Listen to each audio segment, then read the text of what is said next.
મહામૃત્યુંજય મંત્ર જે મેં મારા પાછલા પોડકાસ્ટમાં પણ આ વસ્તુ કીધી હતી કે ઓમ ત્ર્યંબકમ યજામહે સુગંધિમ પુષ્ટિવર્ધનમ ઉર્વારુકમિવ બંધનાન મૃત્યોર્મુક્ષીર્યમામૃતાત, આ મૂળમાં મંત્ર.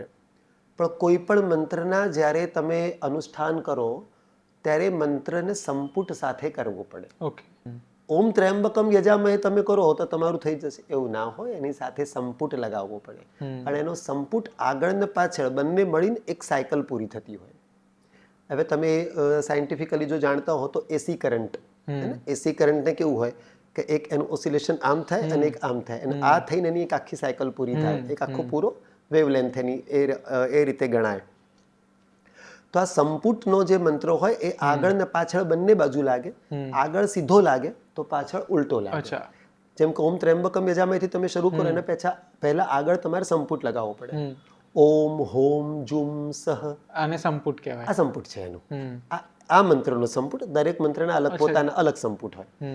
તો ઓમ હોમ જુમ સહ, પછી ઓમ ત્ર્યંબકમ યજામહે સુગંધિમ પુષ્ટિવર્ધનમ ઉર્વારુકમિવ બંધનાન મૃત્યોર્મુક્ષી યમામૃતાત, પછી પેલું ઊંધું ઓમ જુમ હોમ સહ. એ ઊંધું આવ્યું એટલે પેલી સાયકલ આમ ફરી આમ ફરી, આ રીતે આખું ચક્ર પૂરું થયું. અને એટ ધ સેમ ટાઈમ તમારું મન સતત પરમાત્મામાં હોય તો 100% તમારું મૃત્યુ, અકાલ મૃત્યુ ટળે. કારણ કે આને અકાલ મૃત્યુ હરણમ કહેવાય.